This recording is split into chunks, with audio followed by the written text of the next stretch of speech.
William, your videographer from Two Hats Publishing. Welcome to the College of Complexes, being held at Barbeck's Restaurant at 8949 Garland Road, Dallas, Texas. Gently embracing the east side of White Rock Lake. When I entered, I was greeted like coming home to Grandma's house, warm and friendly. When visiting the Barbeck's Restaurant, tell them you want your reservations for the next College of Complex class.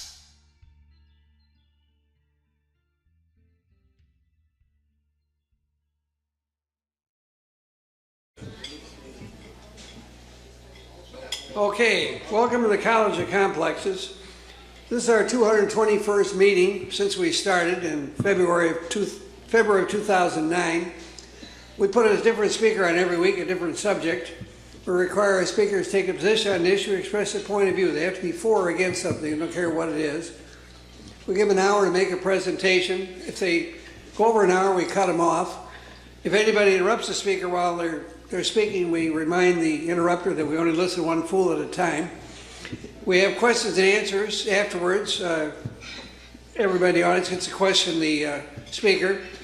And then we have a remarks rebuttal period where everybody here that wants to gets 5 minutes at the podium to respond to what the speaker said for or against. And then our speaker gets a comment and close the meeting. It gets the last word. That's how we do it. But before we introduce our speaker, are there any announcements? Now's the time for announcements. Any announcements? Anybody have any announcements? Jim, you got an announcement? No? Well, I guess we're going to get by without announcements tonight. Usually, if you got an announcement you want to make, we'll get it out of you want to get it out, we'll let you do it. So next week is, before we have Ray Carilla, He's going to talk about what would Paul Harvey be saying tonight. It's on your, here I've got to hand these out. I didn't do it. Give me a moment here, I'll leave these with you.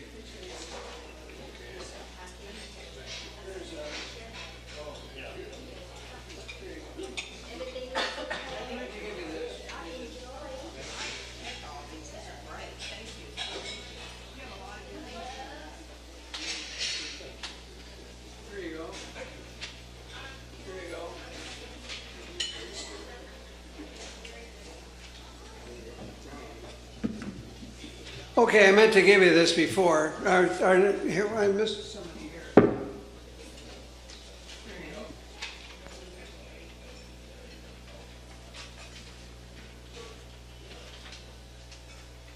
go.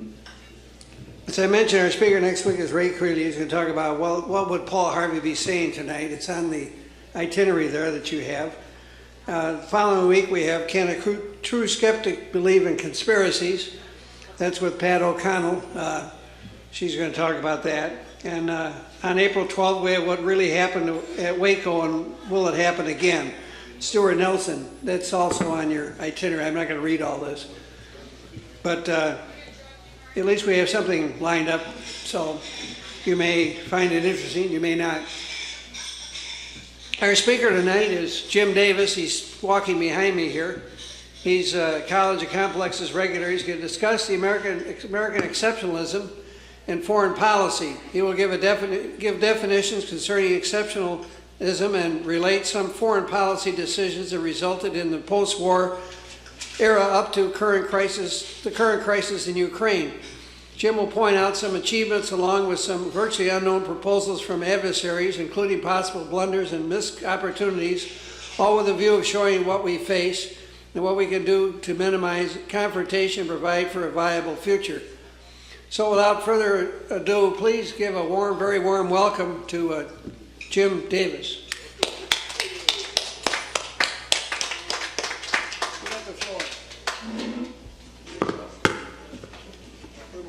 Okay, how's that sound? Okay. American exceptionalism, a phrase we hear more often in the last few years.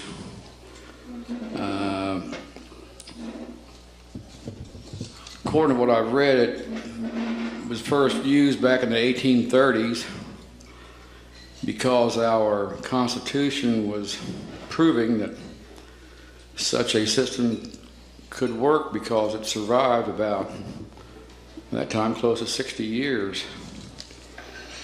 And many people think that the ideals that were in the Constitution are why this country is exceptional. And based on the ideals, I would agree. But others, and I think the people that mainly use that phrase in a speech or to make a point, I believe they believe to confuse it with power, military power, and getting their own way.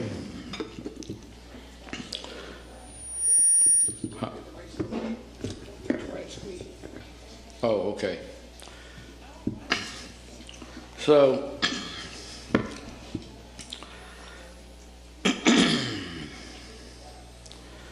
Zig Ziglar, the only quote I remember that he ever made, he made a lot of good ones, but one that I like was, if you help others get what they want, you can get what you want. It kind of goes along with the golden rule. Now, our country has used the golden rule a lot. We've got the gold, so we get to make the rules. It's the wrong one. I think we used the right one. In the end, we'd be a lot better off. Regardless, either one of them can be exercised by using foreign policy. And we'll give you, which brings us to what's making the news headlines today, the situation in Russia and the Crimea. You've all heard a lot of criticism with Putin. He's, he's a horrible human being. I don't have that bad of an impression of him myself. And here's why. Man, do we need both of these speakers?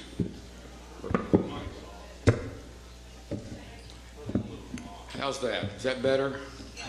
Okay. Why is he doing what he did?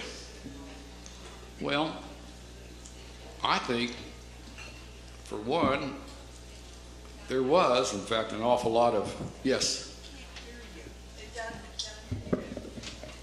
Okay, is that better? Okay. All right.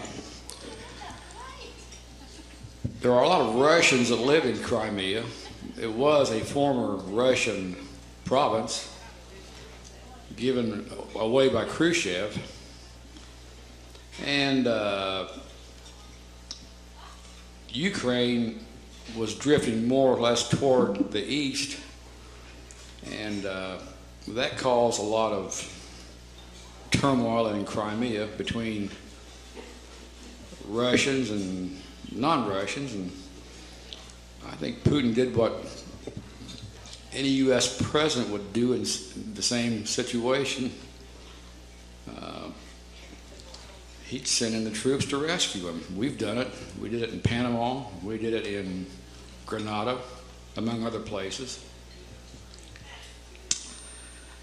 But he's probably also concerned about some of the things that happened between the end of World War II and up to the present time. The Cold War. Why did it start? When did it start? Well, a lot of people would say it started when Truman read the Riot Act to Stalin before the war was over.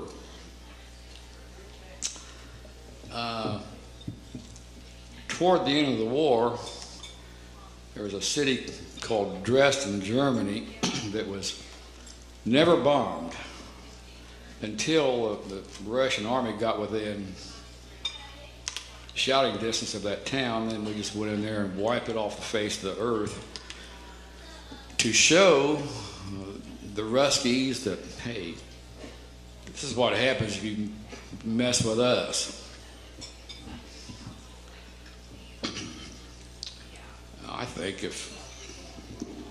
Personally, I think if they wanted to, when Germany was finished, they could have just went ahead and pushed us out to the ocean, is what I think.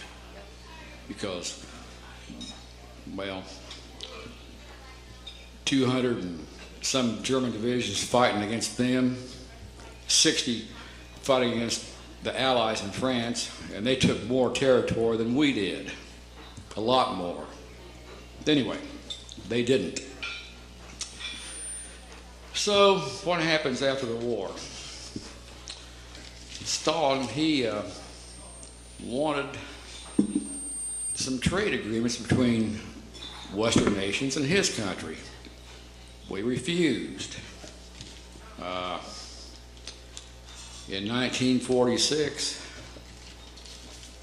the United States started a lot of nuclear bomb tests in the Bikini Islands. Why did we do it then? I mean, we were the only one, well, we were the only one that had the bomb. War was over. Well, it was to show the Russians that, hey, we got the bomb. Well, they got it a few years later. It's getting close to the mic. Okay, well,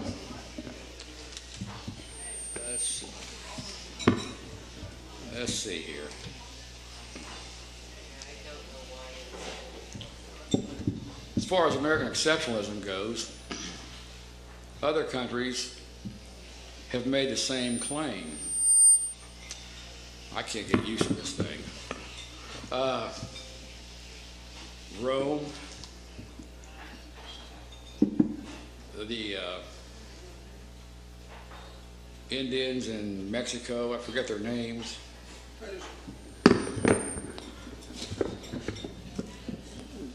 Great Britain, the USSR, Nazi Germany, they all thought they were exceptional nations. Well, maybe we should just learn a lesson. No nation or civilization is immune from destruction, no matter how powerful, righteous, or important it may seem to itself.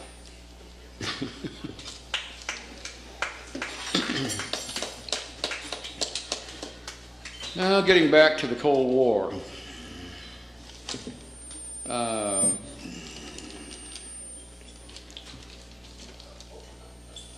After the Bikini bomb test started, there was a lot of bickering back and forth between the United States, and Allies, and the Soviet Union. And then along comes the Berlin blockade and the airlift, which lasts about 11 months, I think. Then,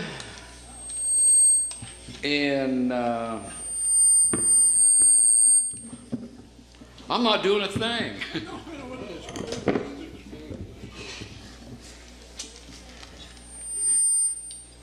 Turn that damn thing off. Anyway, I'll just talk a little louder, okay? Try turning that mic off. Hey, hit it off.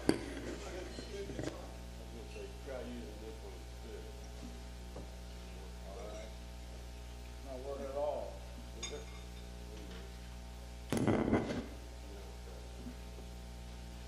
Yes. Well, I was trying to move the mics.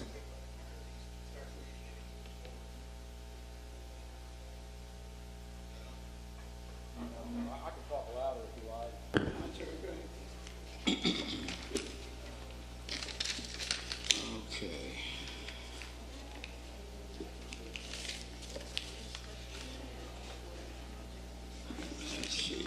my spot here.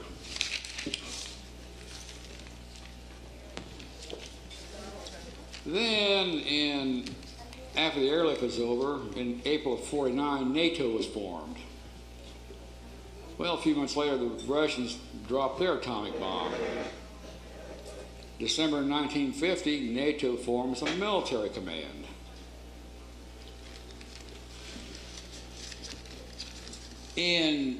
On the 10th of March 1952, I think we missed a golden opportunity to end the Cold War because Stalin proposed a free Germany, free elections. They would withdraw all their forces. They wanted Germany to be a military buffer zone, so they didn't want us to have our armies in Germany, and they didn't want Germany rearmed. That sounded like a pretty good deal to me, but it was rejected because someone thought that they would try to undermine the situation and to their advantage. Well, if they did, we could have reacted quickly and put an end to that strategy. But regardless, we turned the offer down, and the Cold War heated up a little bit. Right after he delivered his note,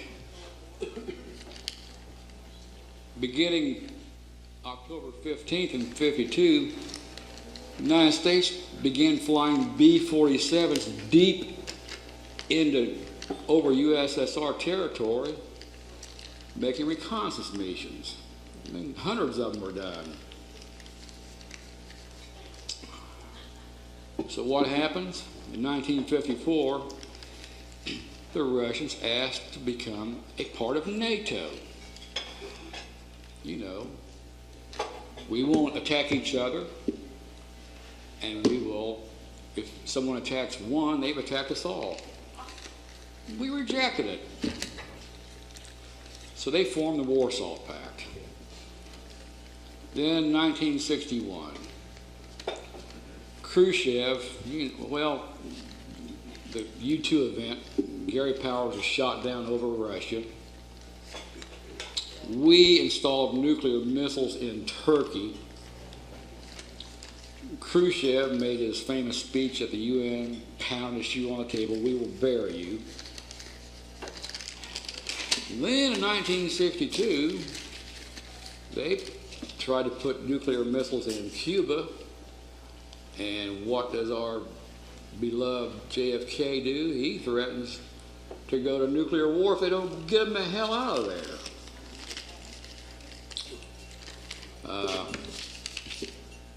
And I believe from what I read, we were about 30 minutes away from that war. Then Khrushchev had the cooler head and say, "Okay, we'll get them out. We'll get them out now, and you agree to get your missiles out of Turkey later on, so you won't look like you gave in."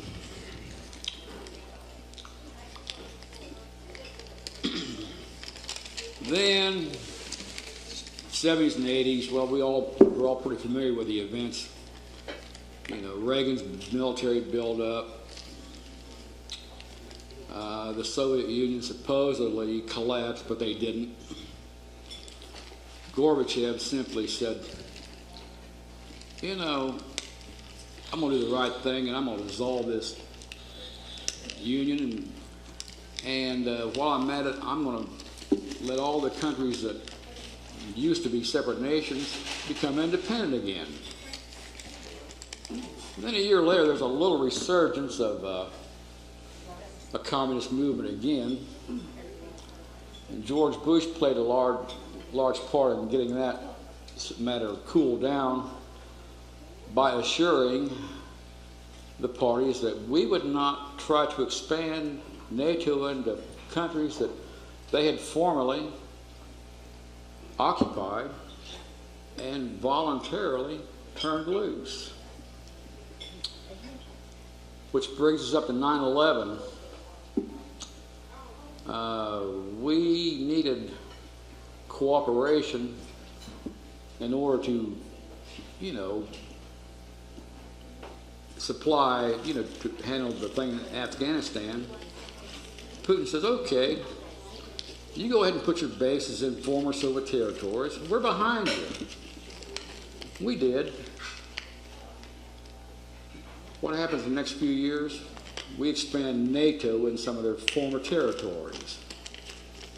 Now, I can kind of see why Putin might be thinking, maybe these guys, what are they up to? And I don't know what the outcome is going to be, but I fear that someone's going to try to make the Ukraine a NATO member, and I think that would be the tipping point right there if they do.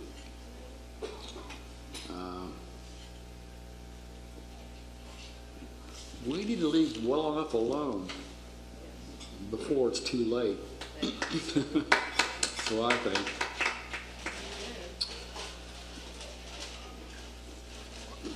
Well, for goodness sake, why do we do things this way?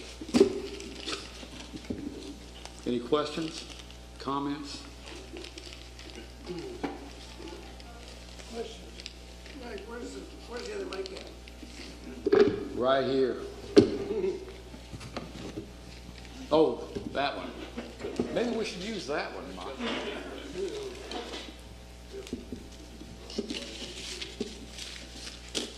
I get this thing to go on green.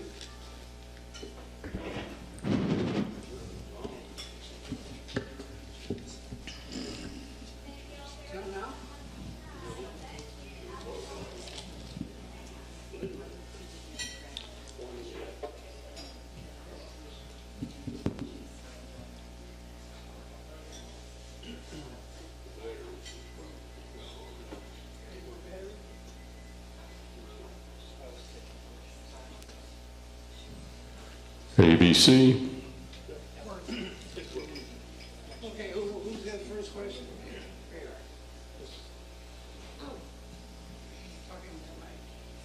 It's a very interesting talk, I thought. My compliments to you. Thank you. I'd like you to comment on the timing of Putin's action with relation to the Winter Olympics that just took place in Sochi. Do you think he planned to do it right after, kind of peace, love, and happiness with the Olympics? Or do you think something prompted him to do it at this time? I think what prompted him to do it was fears of,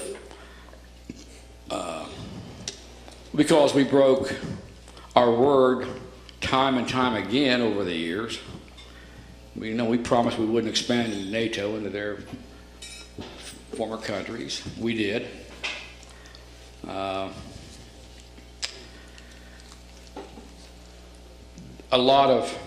was a lot of turmoil in the Ukraine, and a lot of Russians were getting beat up.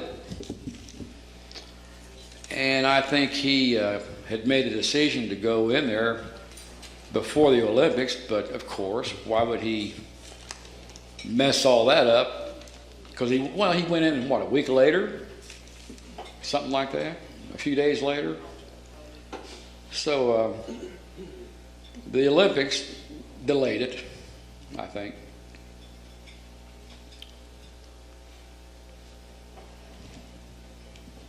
How would you relate the invasion of both Czechoslovakia and I think, 67 or whatever, and Hungary in 56? And Poland in 56 also, the intervention there. How would you incorporate that into it? Well, it was part of, Hungarian Revolution he was suppressed, let's face it. Czechoslovakia, again, it was suppressed. It was a Warsaw Pact nation, and it was occupied by the Russians. And what if we had not,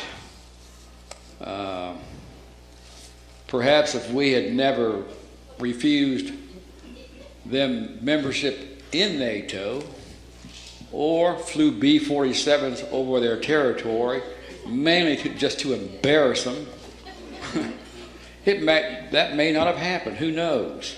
I think we missed a lot of opportunities along the way. Now, on the other hand,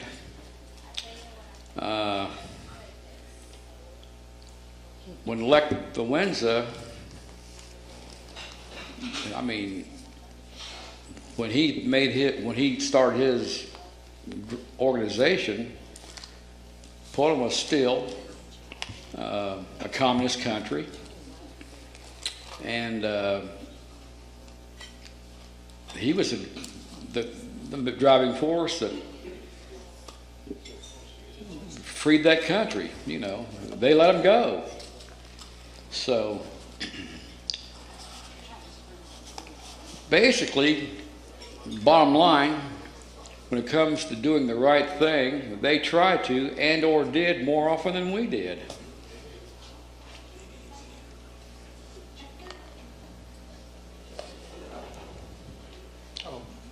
Excuse me, I have actually two questions. Do you see any fundamental differences between the old Soviet Union and the Russian government today? Well, hell yes. Okay. Don't you? Of course. Night and day. Yeah. And I got busy with the menu thing here and forgot the second question. So. Would you describe those fundamental differences? Oh, the second question was, and how do you think the BRIC agreement, you know, Britain, Russia, Brazil, Russia, India, and China, fits into this world scene, and why do you think that was formed? Well, what was the first question again? I mean, fundamental differences between Russia. Oh, then and now? And the Soviet Union. Well, I mean, under the Soviet system, it was a command economy.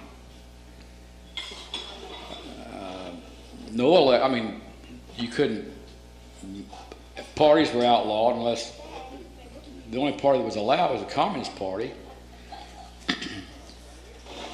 When Gorbachev dissolved the Soviet Union, he also, well, I guess, dissolved communism. I mean, right now, you can go over there and do business in a free enterprise environment. You couldn't then. I mean, it's about as different as night and day. And they're becoming a prosperous country. If you talk to some people that have been over there, it's they're coming a long, long way. Now, it took a while, but these people had no idea of how to operate in a free environment. It takes time to learn that. And now they're learning it, and they're getting pretty good at it, seems like. As far as your question about, I don't even know what that is. Defense treaty between Russia and India and China and Brazil. Okay. What do you think stimulated that? I don't know, but it could be, I don't know. What do you think? What's your opinion? Imperialism. Well, that could be. I think that is a very real perception in the world today. Well, I might have to agree with you. Not that we want to take over their countries, but we have a tendency to throw our weight around to get what we want. Isn't that the same thing? Not taking over their countries, what I mean is by occupying it with an armed with an army. Yeah.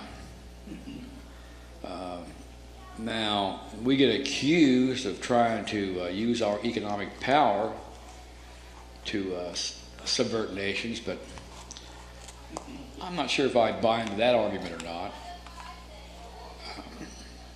Sometimes, maybe in a way, but I think we could use our economic power to for the betterment of mankind through good trade policies.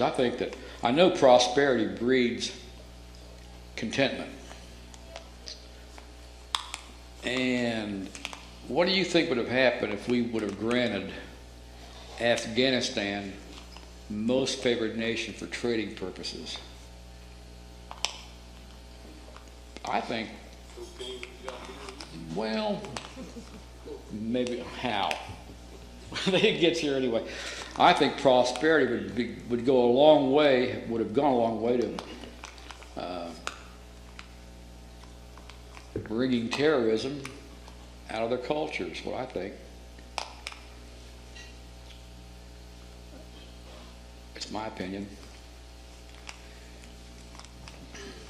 You seem pretty well versed on what troops matched up with what troops during World War II. With what now? World War II. What? You talked about the Germans having beaten back certain troops and how many were where. You seem very well versed with that, and I also agreed with the comment, yes, there's a question, that no nation is immune from imploding, no matter how self-important they may be. I do agree with that. Yeah. And as the Germans had pretty well cut off everyone's line of supply, except Russia. Well, Without the bomb, what do you think would have happened? Would you like to speculate? you mean without us getting the bomb, Right, and if we went to war with Russia? with I mean- Germany. Our war with Germany, do you think that they would have dropped it eventually, or what would you like to speculate on what would have happened if we hadn't? Well, I don't know how close they were to developing the bomb. We do know that they were trying to. Well, they cut off everybody's line of supply. How do you think it would have played out differently? You mean the Germans? Yeah, on the ground. Cut off you mean like us getting supplies to Germany or Russia, you mean? To our troops, period. Germany had cut off our line of supply in the sea. They had cut off the line of supply to our naval fleets. They had cut off the line of supply to the ground troops and to the EU. I mean, What would you like to speculate would Are you happen? talking about using submarines to try to keep us from getting stuff over to Europe? Okay, let's forget the line of supply for a minute. Okay. What if we hadn't dropped the bomb? What do you speculate would have happened with Germany? Well, they were defeated before we dropped the bomb. They gave up in May of '45. We tested our first bomb in August of '45. I mean, it was all over as far as Germany goes. Now, had we not developed a nuclear bomb, and had Russia wanted to, when Germany was defeated, I believe they could have pushed us out to the sea easily. Okay, and aside of our wars, just as our development as a country, do you think that there might have been some multicultural influences as far as our exceptionalism goes? I mean, we didn't just come from Britain. Well, yeah, I think Not just I think a bunch of political old white influence. honkies think they're better than everybody else, is what I think. Well, we're not the only group of people here. I know, but I think that's the attitude of a lot of people that are in high positions. Shouldn't be, but unfortunately, a lot of them think that. You know what?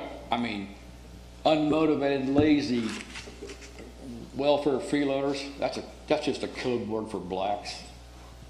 That's what it is.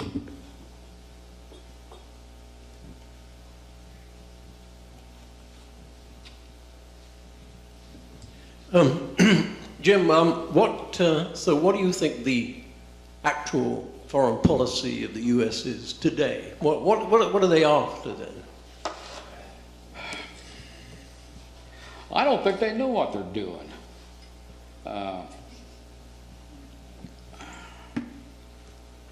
I think their stated reason is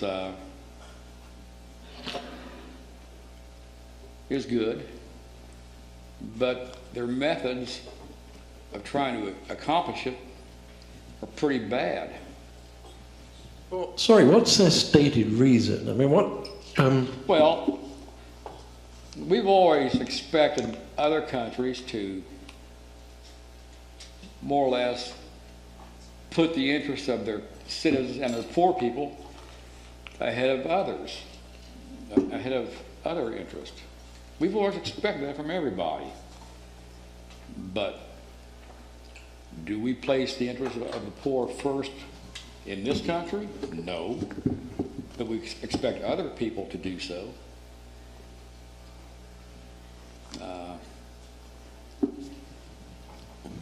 I'll beg to differ on that one, but I'll have a word later on that.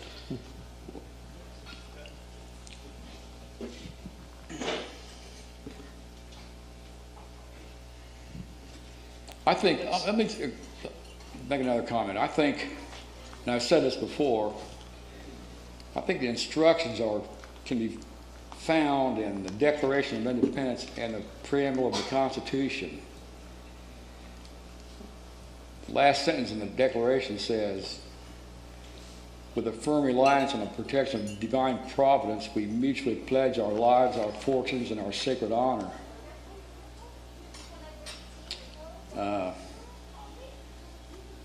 If we gave as much attention to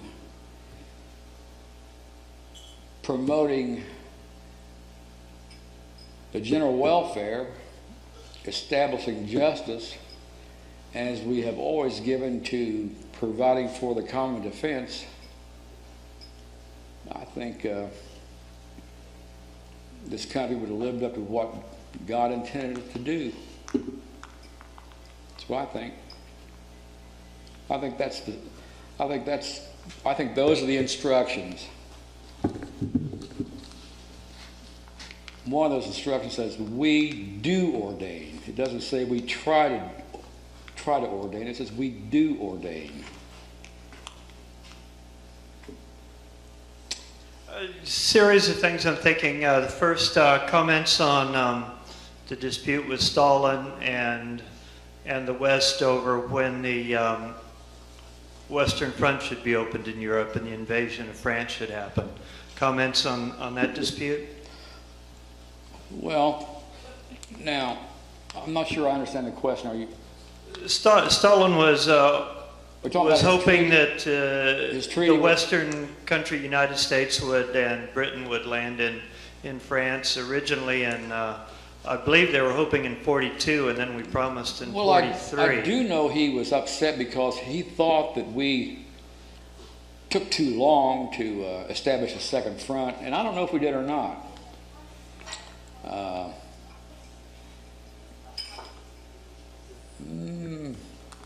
We tried it in 42. Didn't work out too well. I forget the name of the operation. Yeah, I mean, it just turned out to be a bloodbath, and so we gave it a good try. But Americans really didn't have a decent army until 43. I know.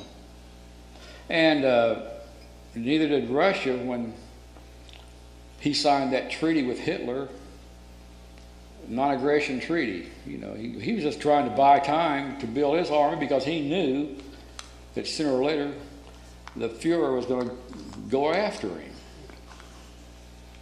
He didn't realize that he thought it would probably be a few more extra years because he thought Germany would be tied down in France for quite a while before finishing them off. It wasn't the case.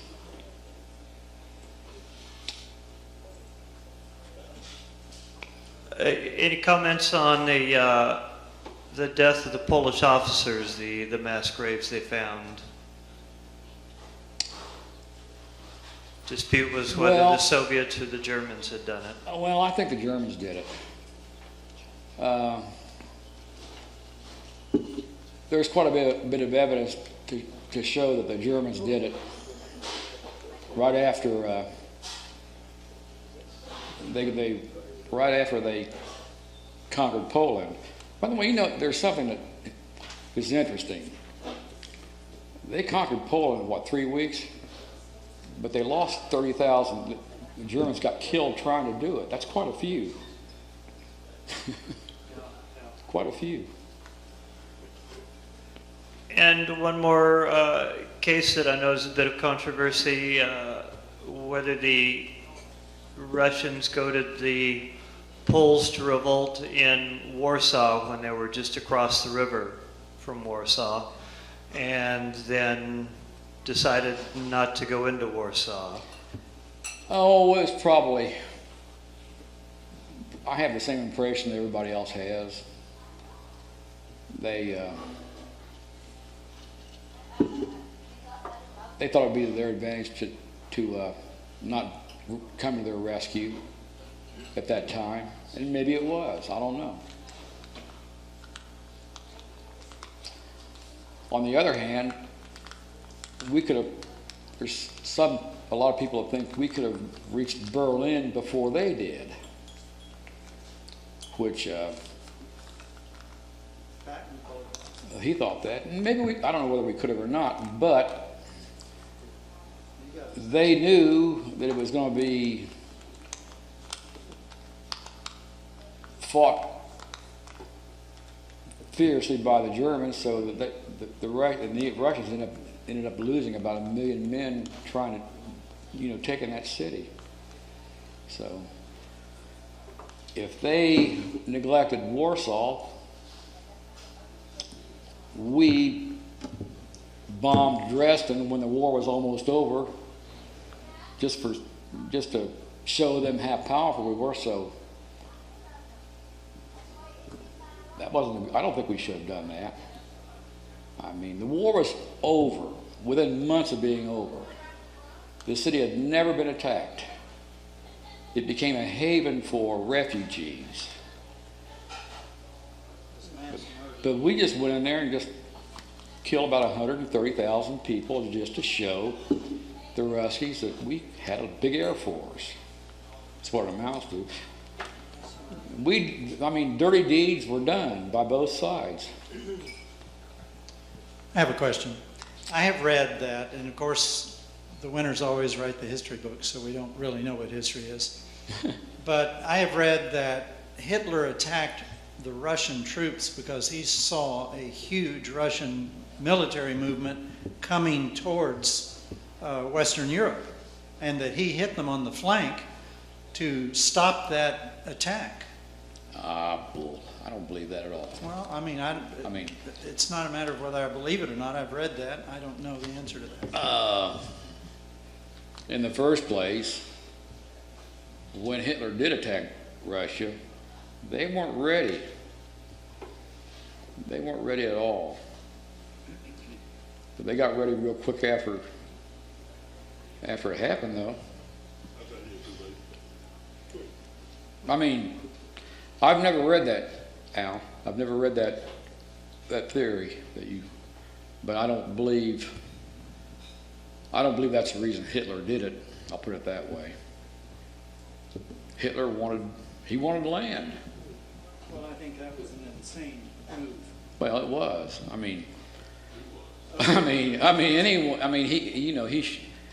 He attacked Russia because he thought England was finished. Big mistake. Big mistake either way. History does. Yeah, Jim, don't you agree that Hitler in Mein Kampf talked about Lebensraum, which was moved to the east because he wanted this free, open lands for the German people. Yeah. He massed on the border of Poland and attacked them. Now, yes, the Russians, in fact, withdrew all their industry behind the Urals, you know, knowing it was coming and getting ready. And by the way, they were ready, in fact. They had the T-34 tank, the Katyushas, they had weapons that Hitler didn't even dream about. I know, but they didn't have enough T-34s until well into the second year. It had been developed. Well, they had enough, though. And they had the Siberian division. I mean, they stopped them cold right in front of Moscow, as you know. Right.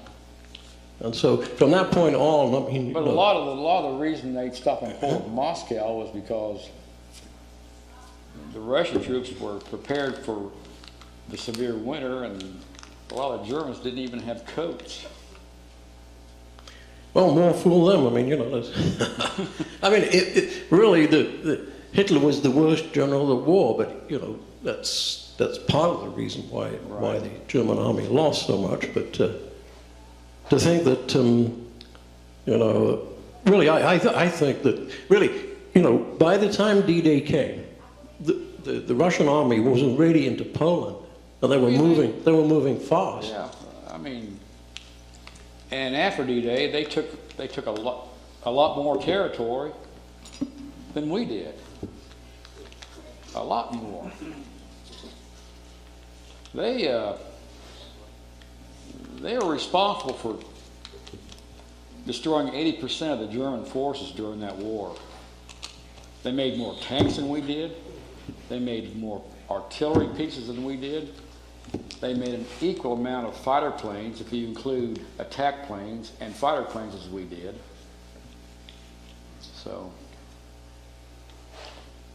don't underestimate the Russians. I think before the speech I just concluded, just don't invade their country, because if you do, they're going to chase you out and chase you home. Fascinated with the Cold War thought. Along that lines, I keep thinking of different examples, things that inflamed, got one side accusing the other. Comments on the Poles actually attacked the Russians after World War I, shortly after their independence, didn't they? And comments on that? You mean during the Bolshevik Revolution? No, this would have been after the revolution, well after World War I. But what year? I think it was sometime in the 20s. Do you know that we had American troops in Russia, a few of them, trying to suppress the Bolsheviks also? Yeah. But not much comment on the war between Poland and Russia there. I'm not aware between wars. I'm not aware of the Polish invading Russia in the 20s. Any discussion on Russian invasion of Finland before World War II? Well, they were trying to install a buffer zone. Finland was kind of leaning toward Germany, I think. Of course, the Finns put up a pretty good fight, and that probably played a factor in Hitler's decision to, he stated, we'll kick the door in and they'll fall down. But turned out that they kicked in Hitler's door and they fell down.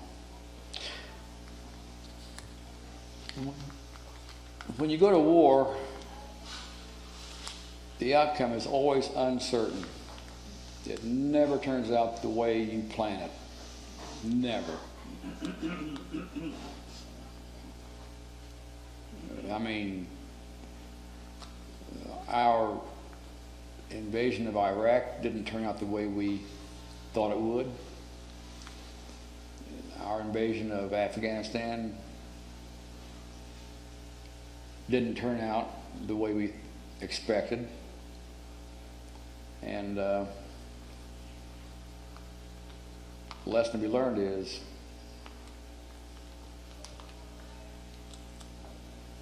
if you think it's going to turn out one way, it's probably, it never has. So why would it this time? There's always unforeseen consequences when you go to war. Ask the mayor of Hiroshima.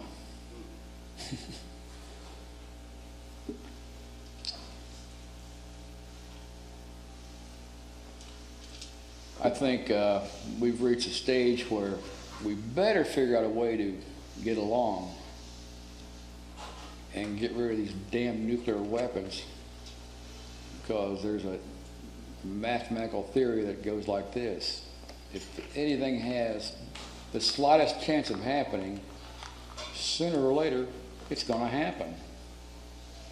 Now, there's two things can happen. We can get rid of the bombs. I mean, there's a possibility of that happening. But I think it's going to be people like you and us that have to fight the wars to shame our leaders into doing it. And, but sooner or later, we're either going to get rid of these things or they're going to be used, probably by miscalculation.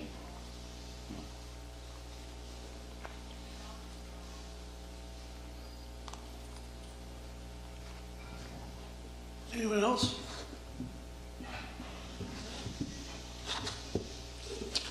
In the back. Oh, there we are. You know, I'll make one more comment. I think right now, with our present trade policies, we're giving away we're giving everything away.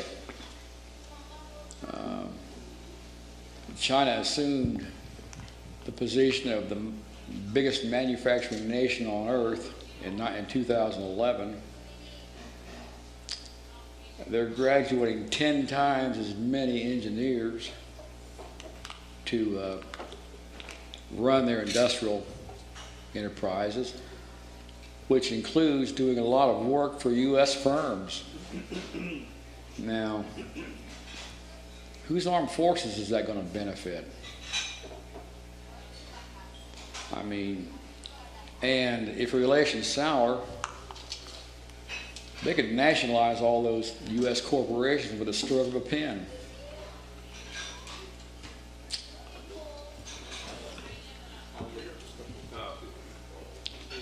Based on my experience in World War II, Korea, and Vietnam, and now Afghanistan and Iraq, what should American foreign policy be?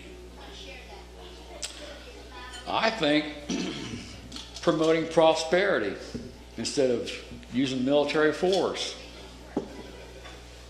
Like I said, prosperity breeds contentment. People don't.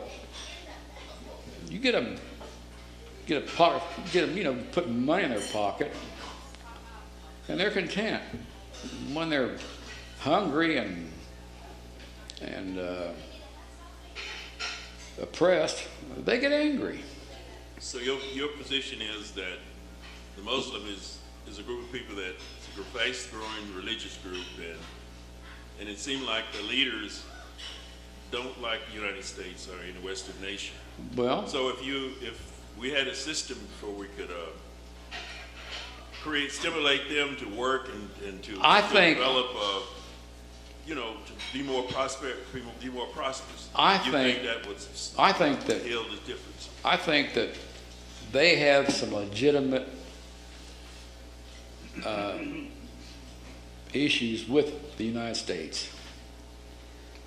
And I think, again, I'll say, we could, if we used our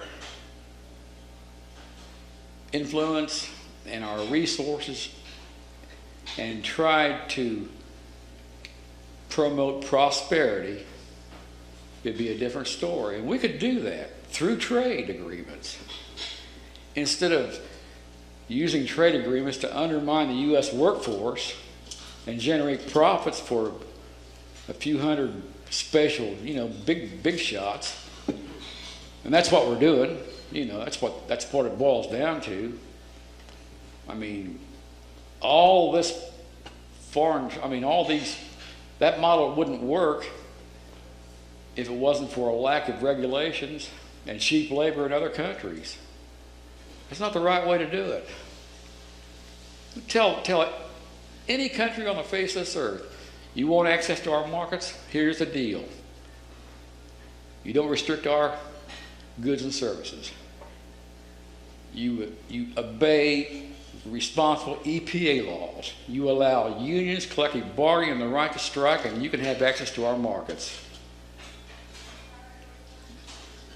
And because this is such a big market, I think, and we'll even give you a little bit of a break along the way while you're trying to, implement your responsible EPA policies and things like that. It would work. I'm convinced it would work. And I'm convinced we could compete with anybody on the face of this earth under those conditions, and I think would raise living standards for, it could make every person on the face of this earth, enable them to have a worthwhile life if we did it that way. When I was in graduate school back in the way back, I took a course in concept of American foreign policy. It's lousy. And the person argued that war, the national state was becoming obsolete because no one state could have hegemony over the world. And we need to start thinking of other ways to deal with our differences and disagreements. Well, we could have. I wonder if Truman ever said, maybe I should have conquered the world. But we couldn't occupy it. We had the bomb. We can't occupy it. You just got to do it again. Well, I don't know. Maybe we could. I don't know. But we could have conquered the world. Oh yeah, I believe after World War I, World War II, we could have for a brief done that. period. But I don't. But we didn't. We didn't. I think probably that was a better decision. Wow. But my theory is that I'm agreeing with you that if we spend half the resources we spend in fighting wars to help people develop systems in their own country to alleviate poverty, I think we'd have a great deal more respect. I don't think with all the nuclear weapons we have. Well, of course we would, and I don't think it would involve in us giving away billions and trillions of dollars all the time. Just help bring about conditions that will help them, that will enable them to do it on their own. It could be done. It was just like during the Depression. We passed a few laws that brought about a middle class. Just 4 of them did it. That's it. 4 laws brought about a middle class. The National Labor Relations Act, National Housing Act, and GI Bill. That was, huh? Fair Labor Standards Act. Fair Labor Standards Act. Well, shortened the workday, but that wasn't. It was a benefit, but it wasn't a driving force that built the middle class. Also, the Social Security Act. If we would pass a few more laws that would work for the good of all, and they did, we could end poverty in this country and around the world.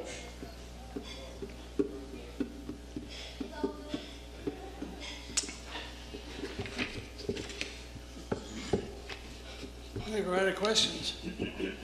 You're going to get to sit down. Great job. Good. Somebody else can have this microphone. Okay, now it's your turn to talk. So who wants to be first? All right. John Beasley. The British people have always been good at talking, Well, we've been known to do that. That's our stock in trade. I was telling my friend here that when I was in school in London, we practiced being sarcastic to one another, you see. So that was the method of defense. It's very effective. Couple of things. Russia. There's a correspondent called Luke Harding. He's just written a book called The Mafia State, which describes Russia today. Basically speaking, what happened was the Harvard boys got in there after the Russian Federation was formed and lent money to the banks, who in turn lent money to the state. The state couldn't pay, so the guys that ran the bank took over the major industries. That's how the oligarchs came about. Now the oligarchs are mostly living in London, and so Putin is trying to recapture something for Russia. But basically speaking, you have a mafia criminal state in Russia. The people one feels sorry for in Russia are the old people. At least under communism, they had medical care and some benefits, but they're bereft now. You talk to a Russian. That's the people you have to feel sorry for. So come back to America exceptionalism. Well, there was a time, of course, every state thinks it's wonderful. I mean, you know, as I say, when I was born, we still had the world's biggest empire, and a little child in school was shown the map of the world, and all these pink areas were, oh look, that's the British Empire, see? And you know, we all cheered, we thought it was great. Well,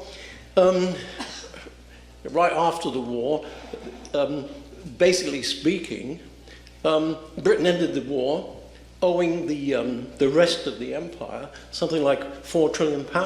I mean, the sterling, it had to pay that back, as well as paying back the American loan and all the rest of it. Basically speaking, it couldn't afford it anymore. And that's why it was wound up so quickly. Now, America, of course, was burgeoning, wanted to get out of the world, and did. But I think the major change came, and you've spoken about it, you know, the famous, what's the name of the memo, anyway. The Powell Memorandum, yeah. That galvanized the elite, or the wealthy elite in this country, to decide that, hey, the middle class they're gaining too much power. In England, similarly, the unions were getting too much power. So what happened was, what happened is there are no, amongst the elite, there are no nation states. You have cartels that are worldwide. They have no interest really in the benefits of a particular country. You know, they're multinational. They think it. All they're really worried about is can they keep control of these multinational businesses. I mean, you've got like two big mining companies, the oil companies, and these problems in the Middle East. I mean, the worrying thing is the warlike nature of the neocon cabal. I mean, they really are warlike. They really believe that they should go around the world kicking rear ends and laying down the law. They really do believe that. They're very, very dangerous. And I'm afraid the Tea Party are the ignorant foot soldiers of these very same people. I mean, the Tea Party are total dupes, really. They really don't understand what's happening. And in the long run, they'll be the victims. And they have been the victims of this. So basically, we headed towards cartel capitalism. In fact, it's pre-capitalism. Well, as I said before, you've gone back to mercantilist system. But there is no, at least in the mercantile age, they operated under the charter of the king, but these characters run around the world completely on their own. And, so that's, as I see it, the situation, and I think it's very, very dangerous. And to think that there's some benign influence going to, bring back American prosperity and British prosperity, you have to just look at England. Now, we've had the coalition government there for what, 4 years? The actual, Britain fell in terms of the GDP after the 2008 crash, it fell faster than any other nation, principally because the financial system is 20% of the GDP. In fact, it fell, the GDP collapsed as far and as fast as it did in the 30s. And in the 30s, it gained back again to where it was in about 4 years, as happened in America and Germany. England is still not recovered back because that same group, the elite in England, they came in and they stopped the recovery dead. And they have no interest in normal people. They're just interested in being part of this global cabal that's going to own and control everything.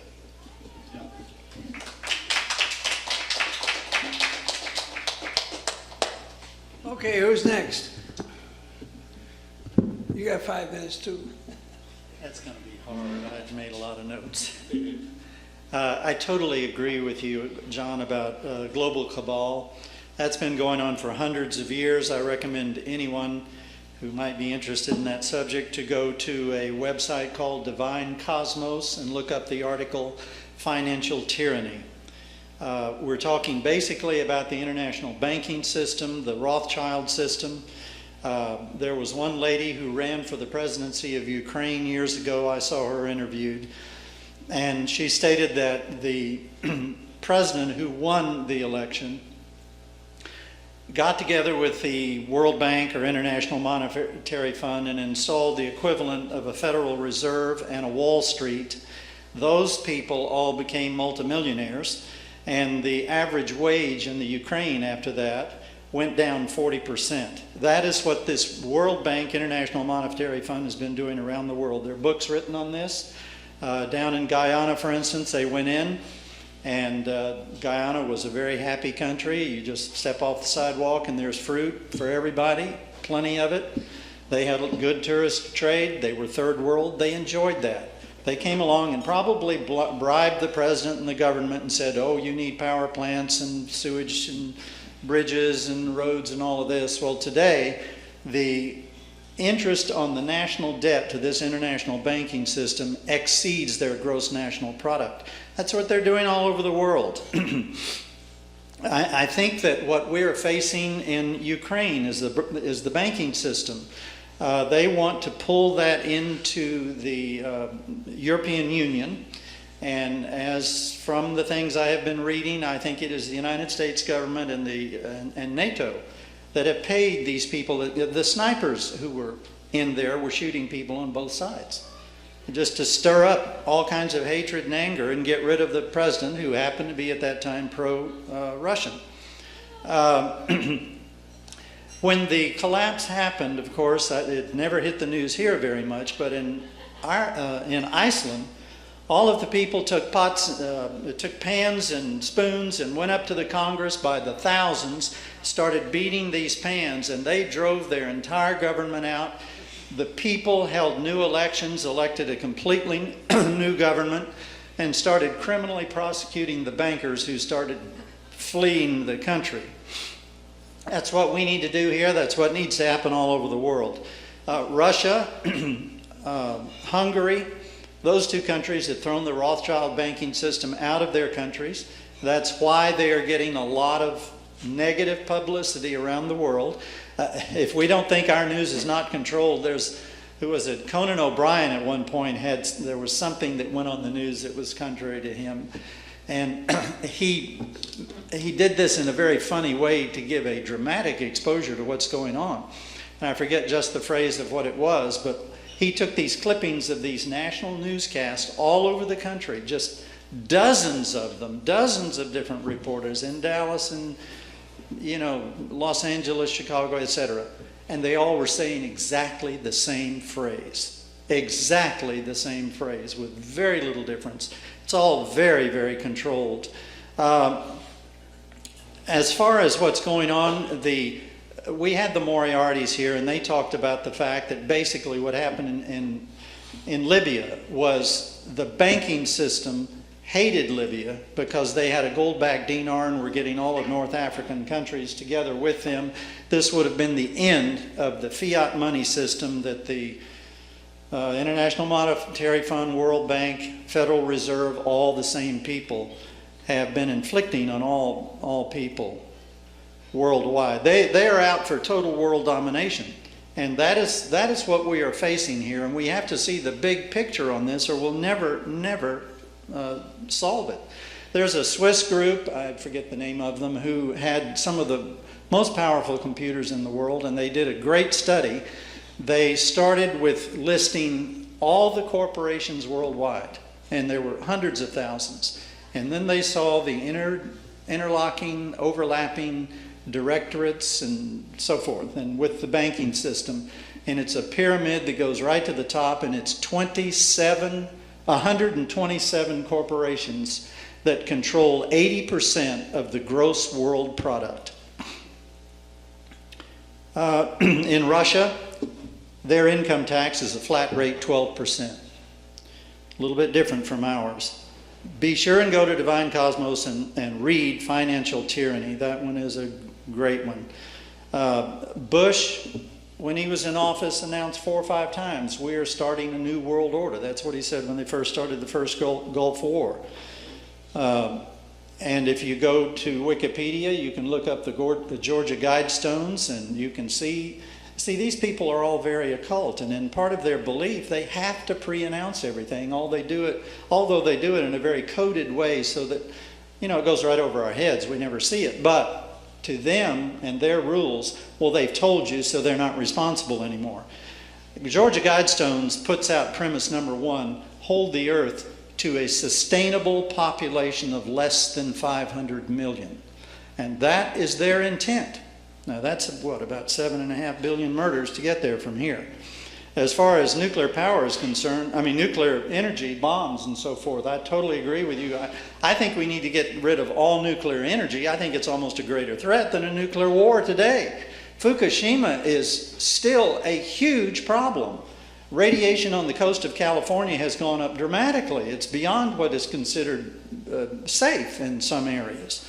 And the Pacific Ocean is quieter than usual. From some interviews I saw of fishermen who were on boats out there. I think we should all, if we haven't, read Jim Marr's book, The Rise of the Fourth Reich. In that, he talks about the fact that he got the evidence for this, that in World War II, German U-boat, I think it was 237 or something like that. It was one of the uranium numbers, the isotopes of it, sailed right under the United States Navy in the North Pacific, docked in Maine, and offloaded over 500 pounds of enriched uranium, which enabled us to build the first atomic bomb. The United States did not have the capacity to produce enough enriched uranium before the end of the war to produce an atomic bomb. So why would they do that? The Martin Bormann, second in charge in Germany, got hundreds of millions of dollars of value out into over 750 international corporations, and that is our world international cartel system today.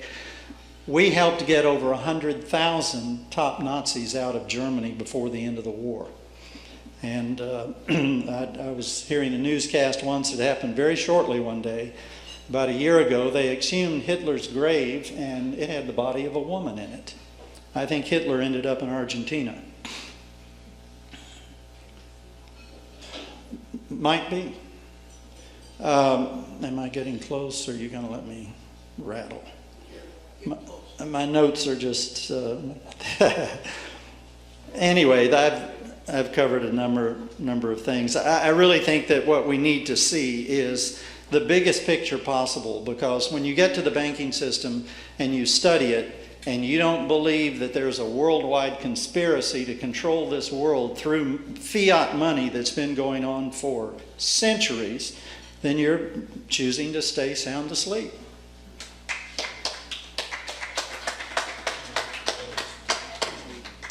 Who's next? You're next? No. No? I gotta be somewhere. All right. Hope you enjoyed yourself. Yeah. You're next. Okay. Come on up here.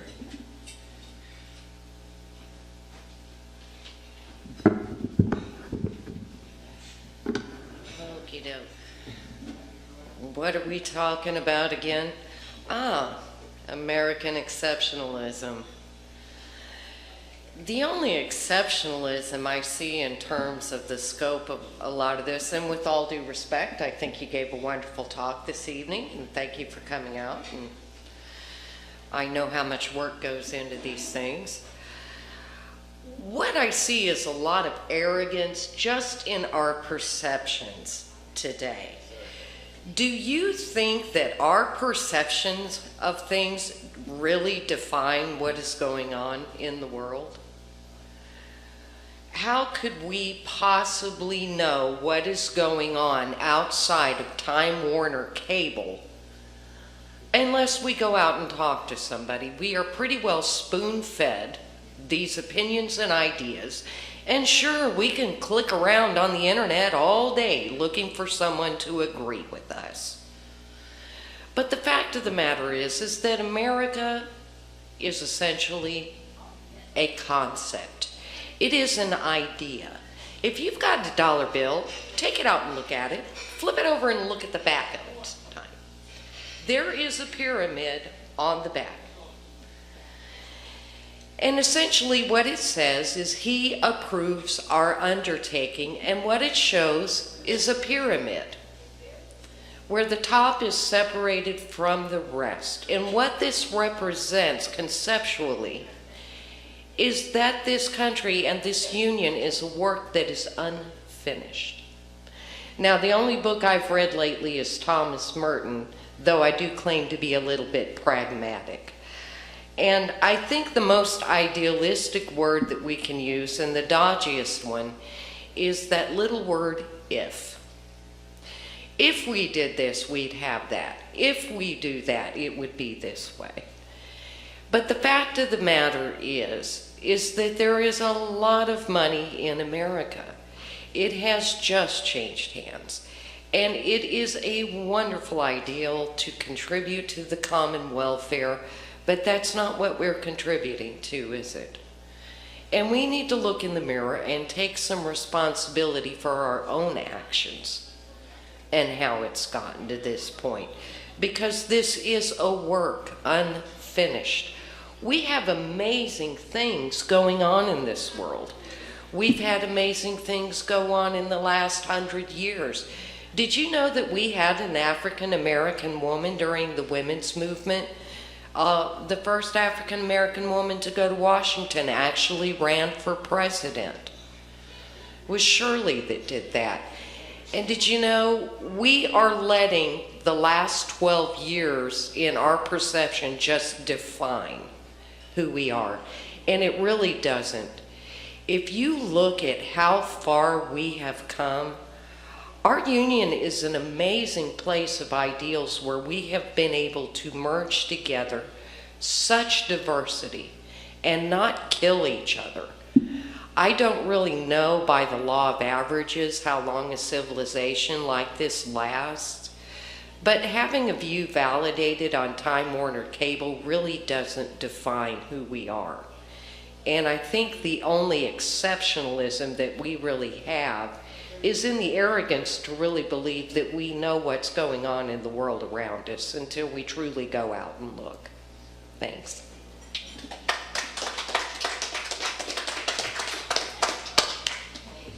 Okay, who's next? You can be the next? Is there any more next here? Are we running out of people going to talk now? I can't believe it. Oh, of course. We got a little time here. Got to get opinions, you know. You're a good spokesman. I figure you get up here. Oh, thank you. Well, I got here a little late. Did we start earlier today, and I got here later? You got here late. Okay, I'm guilty.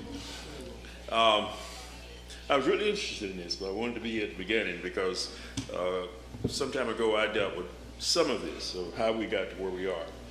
And I guess the thing that I'm concerned about is we had one foreign policy theory of isolation. That's existed until World War II. And we kind of got up a little bit in World War I and way off in World War II. And because the world had changed, and we aimed at this idea that we were separated from Europe, the rest of the world, by the Atlantic and Pacific Ocean, so we felt safe. And then after World War II, with the airplanes and the things that we had, it wasn't that way. And then we moved what we call containment. And containment is the justification for going into Korea, justification for going into Vietnam, because we were trying to contain communism where it was. And so that's how we got into those wars. And we don't learn a great deal from history. I think generally we're probably illiterate as far as history, our own history, and the history of the world. And I guess the most ironic thing was former President George W. Bush, the son, he majored in history at Yale. That was his major. He apparently didn't learn nothing. He wouldn't have gone into Iraq and Afghanistan. So I've been wrestling with what should our policy be, foreign policy be. I was thinking about Great Britain in there when he had all the colonies and the sun was rising, set on the British Empire. They were good at negotiating. They just keep on talking. And some people say, well, they lost in World War II and all this kind of stuff. But I think diplomacy may be our best tools in some of the things you're talking about, trying to alleviate poverty throughout the world. I'm a war on poverty person. So I've worked in that program about two years, 68 to 70. And I think the people that got out of poverty, the people that worked for the program, there were some good components of it. The Head Start program was very good. And I think they had some job programs, some housing programs that were very good. What they were trying to do was change to get working people involved in the political process. And this is very threatening to county judges.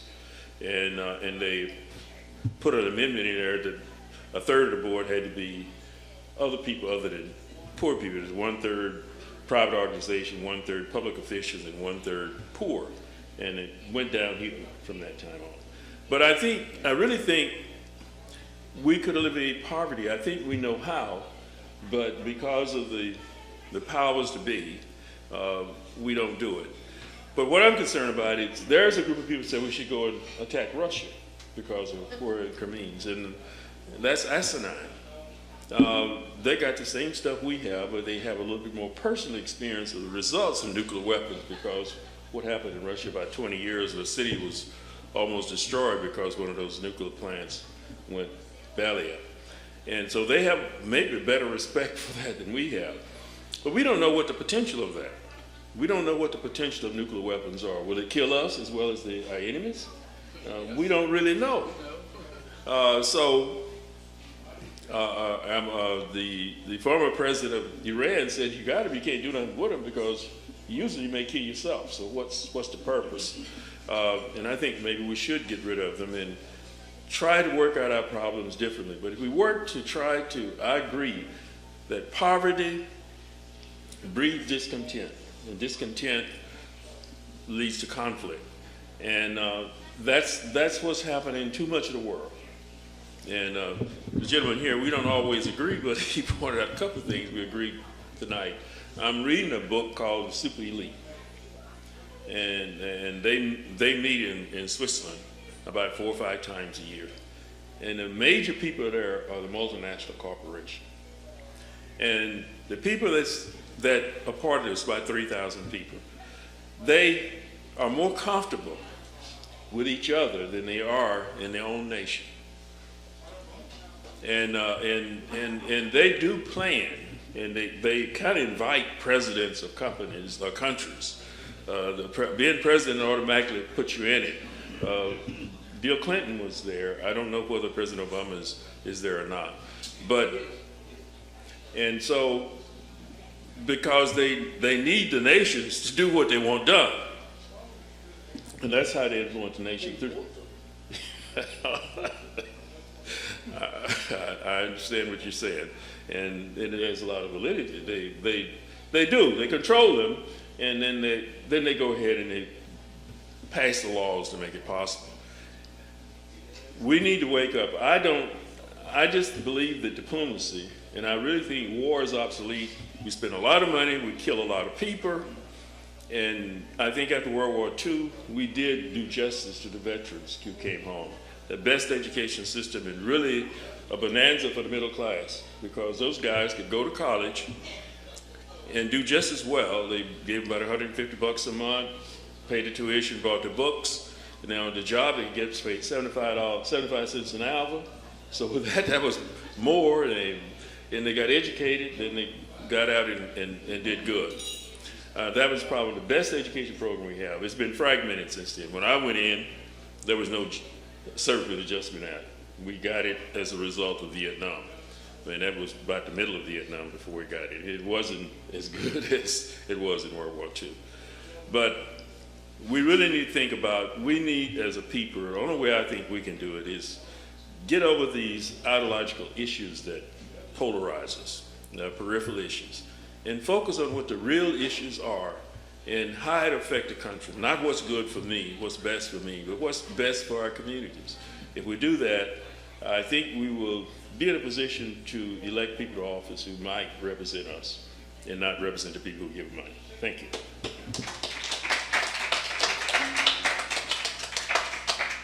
Okay, who's next? Have we got next? Or are we out of people now? Oh, go ahead. There's a little time left. Go ahead. These are just scattered comments. I lived in Germany for a year, 64, 65, and while I was there, I met a man who sort of confided in what he did in World War II. He was in charge of directing train traffic at a major railway station in Germany, and he had this shipment of winter clothing that they were going to ship to the troops up attacking Russia, and another of summer clothing to go down towards Greece in that area. And he switched the two. And he had great misfeelings about that. I mean, on the one hand, he felt that it was the right thing to do because he was opposed to what Germany was doing. On the other hand, he knows that probably thousands of Germans froze to death because of what he did.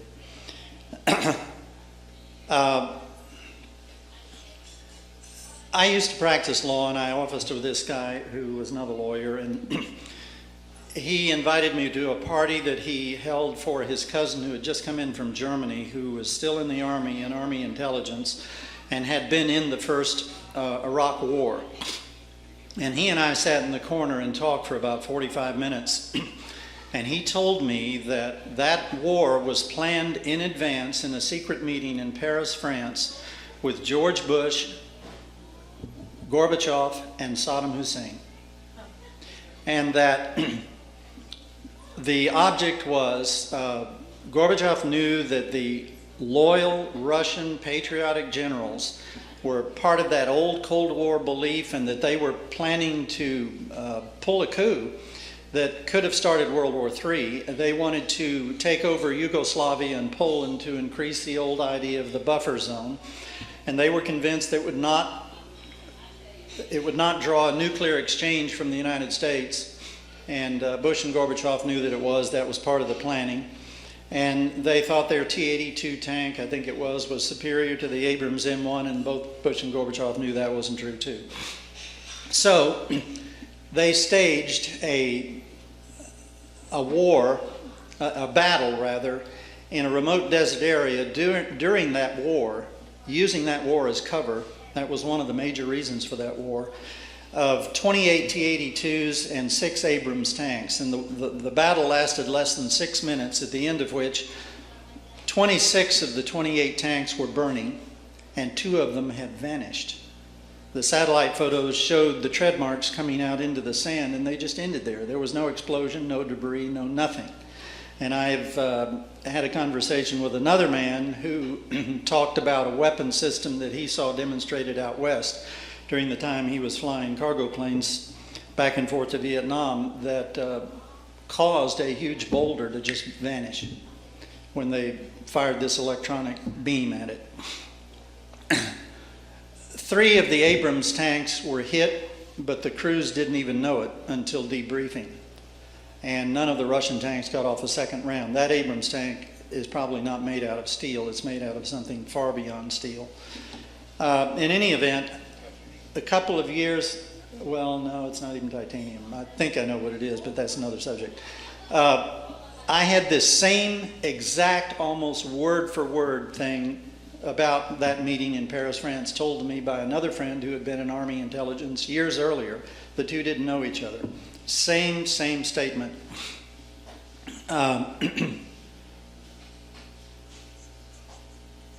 As far as Hiroshima and Nagasaki are concerned, I used to know an older man who's passed away now who was a prisoner of war in a prison camp in Japan during World War II. He was there for the end of the war, and when the atom bomb dropped, they took the prisoners to Hiroshima to clean up. And he said, regardless of what they have told us, I've read 70,000 were killed and 130,000 killed. He said at least 1 million people were killed in each one of those cities. And that is nothing compared to what we did with firebombing all of these cities that would obviously just burn up the way they had built a lot of things, killing men, women, and children by the millions. There's a film on that whole thing, and it is just staggering. Anyway, I could go on, but that's probably enough. There are just lots of things about history that we are told. It's like Elizabeth was saying, if we listen to CNN or read our current newspapers, we're not getting the truth in this country. That news media is totally bought. And if you go look up Conan O'Brien and look up that video, I think it's on the internet, you will see how on that one little incident about him, all over the country, all of the news people were saying the same phrase. Same phrase. They all were given the script to read it.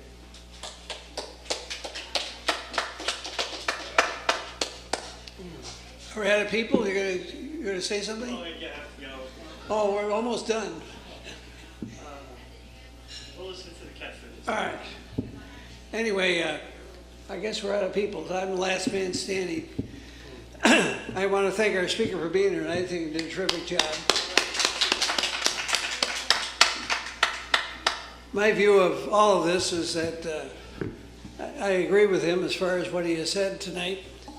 As far as our involvement in everything, it's not good. Our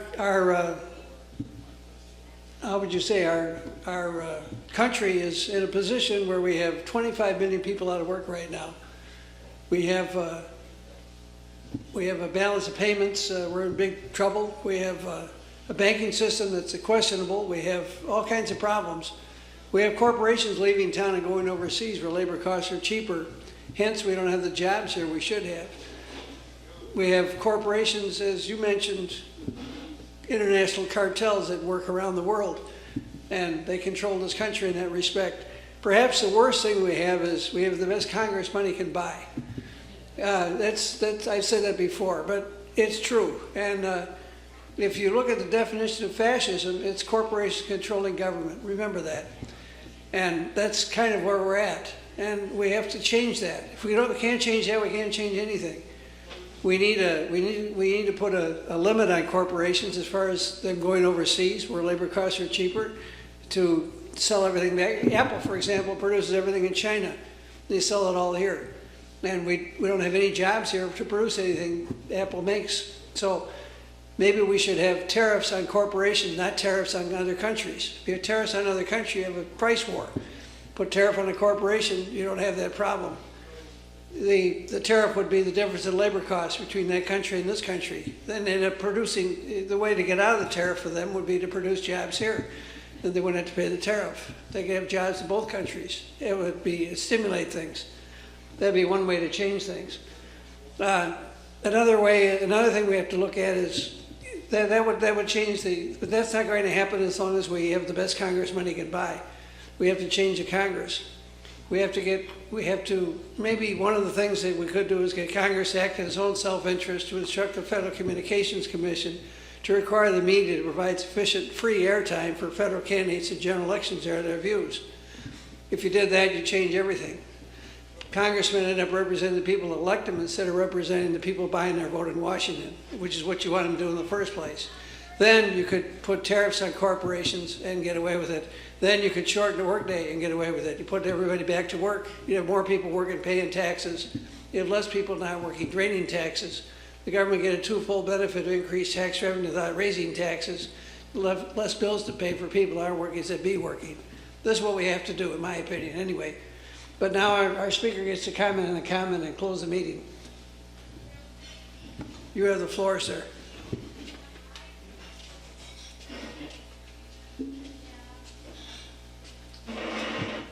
Well, campaign finance reform, that's probably the biggest thing on the list that needs to be done, but as long as we have people that are in Congress, they probably might, I mean, they might say, yeah, we need to do this, we need to do that, but do they really want you to have a chance to run against them? I don't think they do. No, but They'd be crazy if they did. Let's just get down to human nature. there's no history of a challenger being incumbent since 2000. Well, maybe it's because the incumbent has more money. More, is it all? Well, there you go. I agree with you. We should require the companies that have been given the privilege of using the public airwaves to donate time to campaigns, but let them get advertisers to pay for it. But no hidden messages in the commercials. I mean, instead of matching funds from the government or whatever, no corporate funds allowed. I said it. No one can give more than $5, period. No corporation can give 1 penny because they're not people. They don't go to jail. They don't get put to death for their misdeeds. But I don't think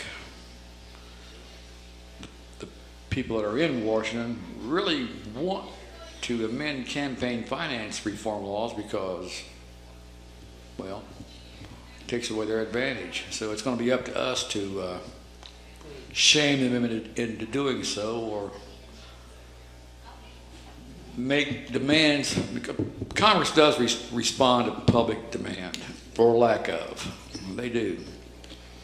And it doesn't take, wouldn't take a huge percentage of people to do it. Look what Martin Luther King did with just a small percentage of people that were tired of being mistreated.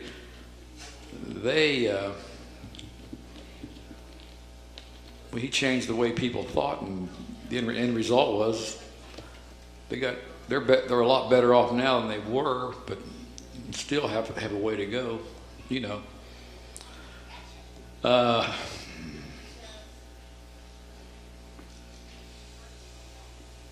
see.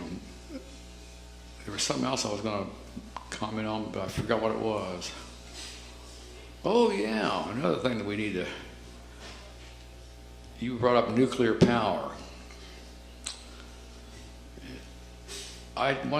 You take all the proposed power plants that are proposed to be built around the world. If you look at the 3 nuclear mishaps that we've had and do the math, if they build them all, you can expect one about every 3 or 4 days.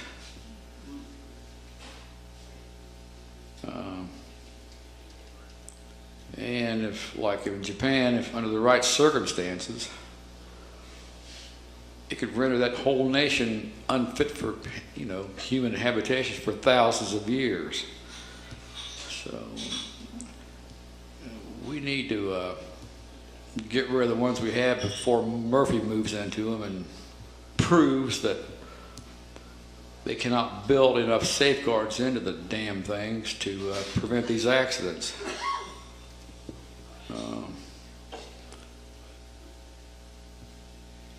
We have the technology right now to convert to solar energy. 100%. It could be done in 5 years. It could be done. Everybody, everybody's afraid about global warming. The same technology that could, provide our energy needs is based on putting huge satellites with mirrors in space to beam these more sunlight to nuclear power plants and or away from the Earth to control global warming. It's true. That and using like big shields to limit the amount of sunlight that reaches the Earth. Those things don't have to be very thick. They can be like aluminum foil, something like that. They can control global warming and solve our energy supplies before it's too late. We're in uncharted territory now. More gases in the atmosphere than ever before. We don't know the outcome, but some people don't think that the gases do contribute to global warming, but you take a piece of steel, a piece of wood, and set it in sunlight, which one's going to get hotter and which one's going to hold more heat? It's steel. Well, the same applies to gases. Some of them get hotter and some of them withhold more heat than others. Same deal. Anyway, that's all.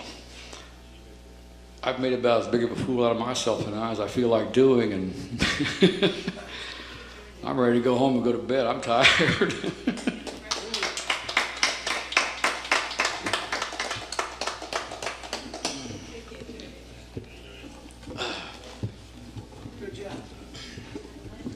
Well, that's it. We're going to meet down at you're all welcome down to Starbucks after this, and so is our speaker. So we continue this. They kick us out of here at 9 o'clock, so we have to be out of here by 9, or before 9. So that's it for tonight. Good night. Good night. This is William, your videographer from Two Hats Publishing. I hope you enjoyed this video. If you like it, please leave comments below, or like us, or follow us, and get notices of all our videos. We love it even when you call. So when visiting the Barbex restaurant, tell them you want your reservation to the next College of Complex class.